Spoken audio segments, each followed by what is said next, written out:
working man needs to work. If you can't offer the Welsh miners work, then we might as well... We should offer them champagne. I'm serious. There's a strong danger the miners will be tempted by Bolshevism. Isn't Lenin the most appalling little man? Well, what do you think of Bolshevism, Bertie? I try not to think about it, actually. Oh, no, my brother has a very strong social conscience. He's devised a sort of residential camp whereby he takes boys from the slums and so on, puts them together with boys from wealthier families, and they all, what do they do exactly, Bertie? Well, they, you know, play games and... Have fun? Yes, that's it. Anyway, take Glasgow, for instance. I was up there last... I can't sort of put it into words like him. Don't you think he's marvellous? Of course he is. He's your brother. And he doesn't mind being noticed. Which must have its uses if you're going to be a king. I hate being noticed. I shall ignore you then. Oh, no. Oh, no, don't do that, please. Where have you been, David? I've been abroad, Father. Abroad is bloody. Why have you been abroad? Listening to jazz? Drinking cocktails? Where will it end? The train you're lending me for the wedding, ma'am, it's one of the most beautiful things I've ever seen. It belonged to somebody. Not Anne of Cleves. Someone along those lines. What is that fat woman from Saxe-Coburg-Gotha, my dear? My feeling, sir, is that the wedding of these two young people, the Duke and Duchess of York, should be filmed, if that is thought appropriate, but not allowed to be recorded over the wireless. People might listen to it in inappropriate places. What exactly do you mean by that? Public houses, for example. They might also not remove their hats at solemn moments. Why this obsession with ritual? Monarchy is ritual. Boy. That's why. Doing things in the prescribed manner. You've read your budget. Monarchy is magical. And you can't let daylight in upon a magic.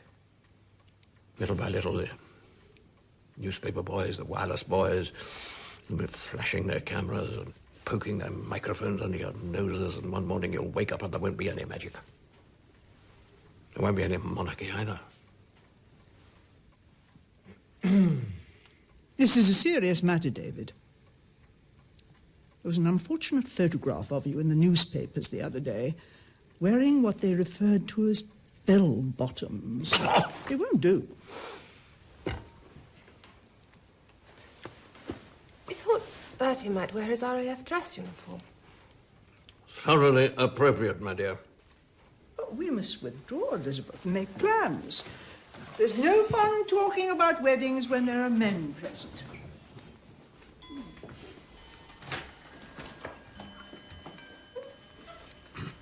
Marriage, my boy. Take a leaf out of Bertie's book. Don't stand around drinking cocktails looking like a wet weekend.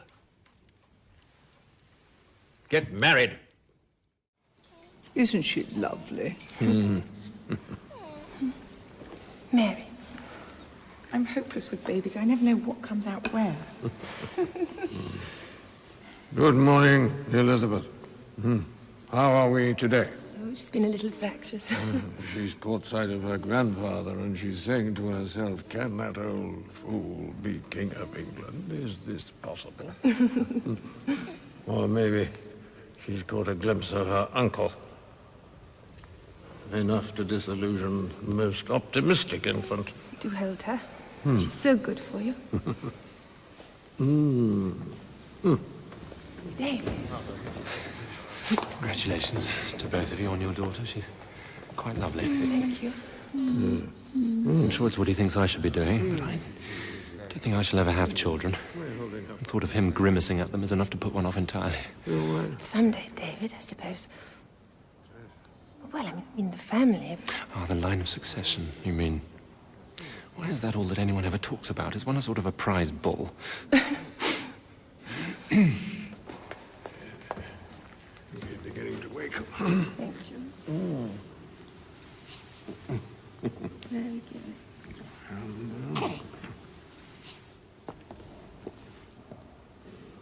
I hear you are going to address the working class in Birmingham. I trust you'll tell them that they should stop trying to run the country and leave that job to people who are more qualified to do so. Such as yourself, presumably. I have no pretensions of being able to run anything. But I do know a few fellows who can. I'm a very ordinary sort of chap. As are you, David. The difference between us is that you seem to be unaware of this very important fact. Don't make an ass of yourself talking to the workers. They're not as stupid as they look. I sometimes think, Father, that you have no faith in my political principles. You think right. You have no political principles. Bertie may be defeated by 3 or 4 consonants. But at least he shows some traces of character. Dearly beloved, shall we begin the ceremony? Yeah. Something about Father. The king is not well. Again. They keep implying he might die. I really can't believe that, can you? You know, it's funny, I feel absolutely nothing at all. It's a matter of entire indifference to me whether our father is well or ill. You know, I really couldn't give a damn.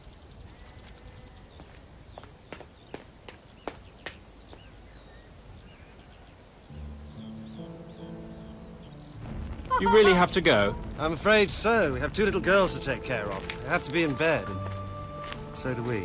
Simply that my brother and his wife fear the sanctity of their family life will be corrupted if they stay any longer. Do you see us as the good children, David? Naturally, and Thelma and myself as terribly wicked. Evil, David, evil.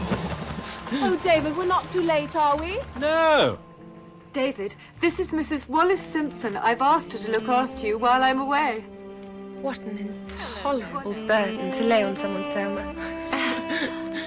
Goodbye, darling David. Goodbye, Thelma. Bye. Don't neglect us, will you? You know how Bertie loves to see you. Goodbye, David. Bertie. Selma, many thanks.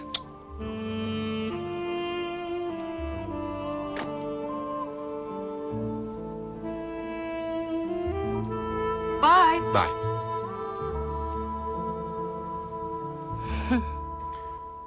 You know why I've called you here. This American woman, this married American woman, Mrs. Simpson. We've been hearing things. What things? That she stays with you at the fort overnight. Doubtless her husband is a loyal British subject, despite marrying an American. But I'm sure his loyalty to the crown has its limits.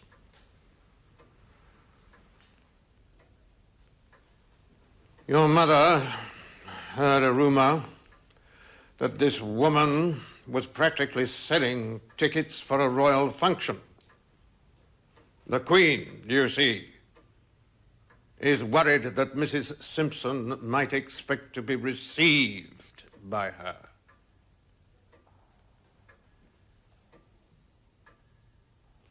Is this relationship a clean one? I swear to you on my honor, sir, that it is. Nothing improper has taken place between us. She's simply a wonderful woman whose company makes me very happy.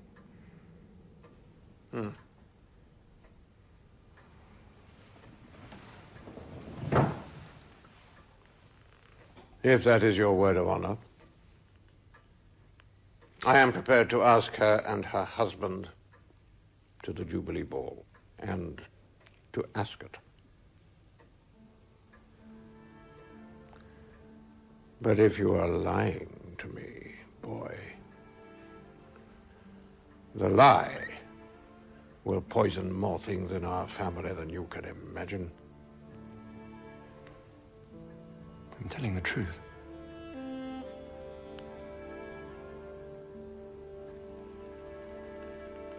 But I don't want to be a rabbit anymore. And that is where we must end. Can't you finish the story, please? I have to go, my dears, but in case you can't be left in suspense, the boy rabbit marries the girl rabbit and they live happily ever after. I have to meet Wallis at Emerald Cunard's at 8, or I shall be shot. And she and Mr. Simpson are invited to Ascot, I hear. Oh, yes, that's great. Father had heard some ridiculous rumours about our relationship. And you told him what, exactly? I told the king what he wanted to hear.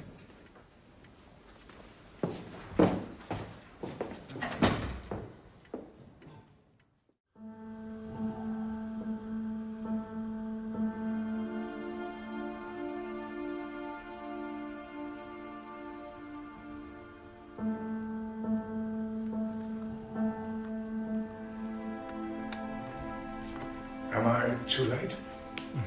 God, what on earth is he doing here? He's here because he was a good friend of Father's, David. He's also the Archbishop of Canterbury. And before you know it, he'll be standing on the coffin making a speech.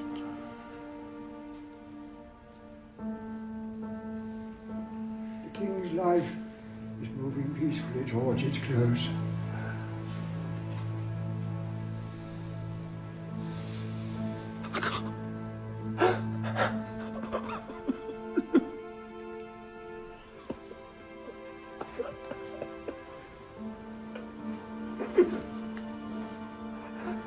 He would be so distressed. He is frightened.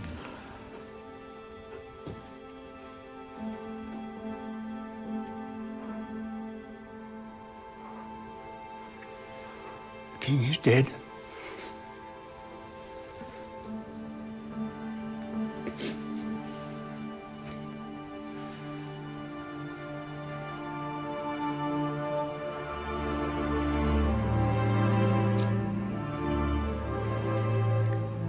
Long live the king.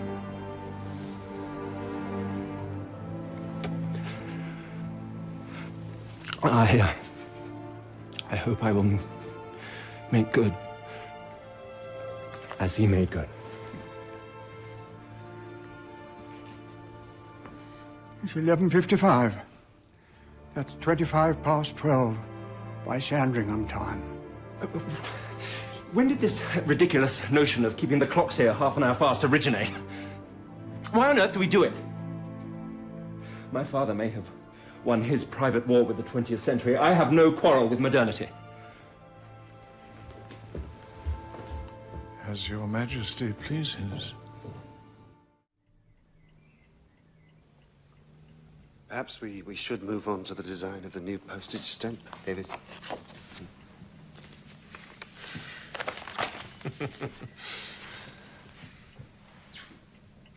I think I should be depicted smoking a small cheroot. Postage stamps are quite a serious business, David. Oh, God. You really are turning into father, aren't you? Just before we move on to postage stamps, there is a question that I should like to raise with His Majesty about the order of service for His Majesty's coronation next spring. His Majesty has not been attending divine service or taking communion, and there have been comments, notably from the Bishop of Birmingham, to that effect. Before you start on me, dear chap, I think you should do something about that lunatic. Man's a communist. Your Majesty. Do I appoint bishops? Or do you? I would like to.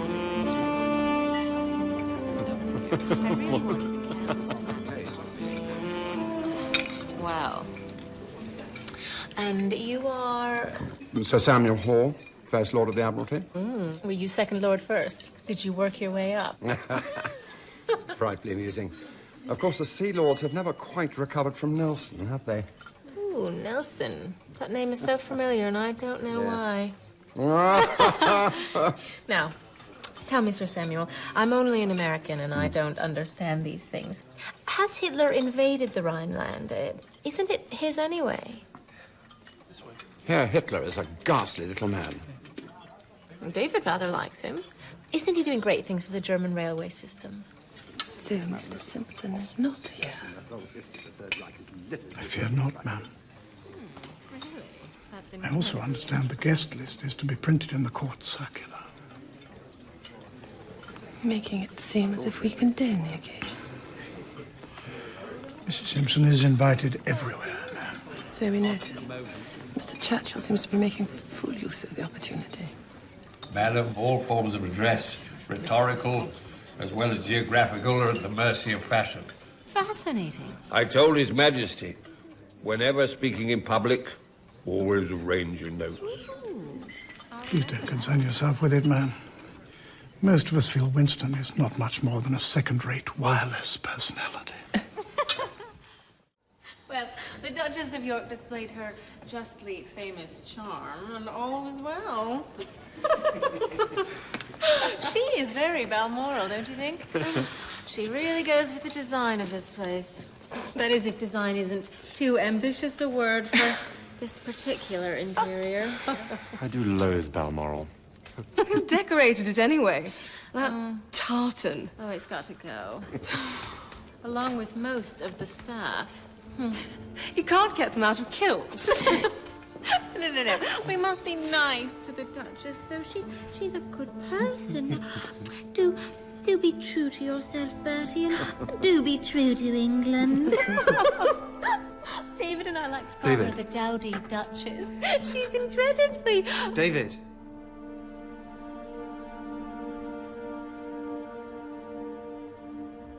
Hello.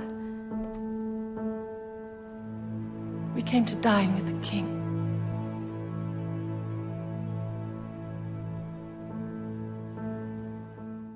But this is the most wonderful woman in the world, Bertie. The most wonderful woman in the world. Baldwin has underestimated me. Now, if he thinks I will give her up, he's quite wrong. He's threatened me with my cabinet. I suppose he thinks it's his... I may have to go, Bertie. I may have to resign the throne. I may have to step down. His cabinet. What? We don't want that, David. We don't want you to go. Or there is a morganatic marriage. I marry Wallis, but she doesn't attend official functions, nor is she by my side. Darling. Wallis. Would you like me to...